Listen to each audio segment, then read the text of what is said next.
High দাঁড়া, এরকম পাগলের মতো কই যেতেছিস? কই যাইতাছি সাহেবের কাছে বিচার দিতে। ওই বিলের বাচ্চা ফাহাদ আমার অপমান করছে। কে অপমান করছে? ফাহাদ অপমান করছে। ফাহাদ তোরে অপমান করছে? হ, ও একটা অচেনা মায়ের লগে পিরিত করতেছিল। আমি প্রতিবাদ। জিগা কেন মারলাম? কেন মারছেন? কারণ তুই ফাহাদের নামে আজে বাজে কথা কইছস তাই। আপনি আসলে ফাহাদের প্রেমে অন্ধ হয়ে গেছেন, তাই আমার কথা বিশ্বাস করতেছেন না। হাই দাঁড়া, আমি অন্ধ হয়ে যাই নাই। আমি ফাহাদ যে খুব ভালো করে চিনি। ও অন্য কোনো মেয়ের সাথে পিরিত করবো তো দূরের কথা, চোখ তুলেও তাকাইবো না।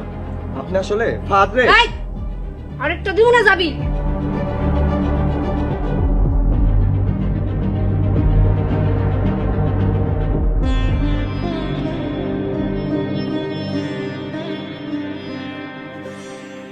মা, আমার ঘরে একলা খাইতে বসাই দিয়ে তুমি বাইরে এসে বসে আছো, তুমি খাইবা না? আমি একলা একলা বসে খামো? না বাজান, আমার খিদে নাই বাজান, তুই খারাপ না।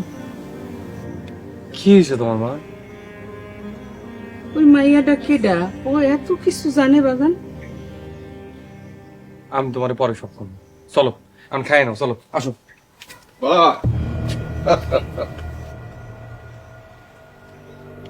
খাওয়া দাওয়ার সময় চলে এলাম।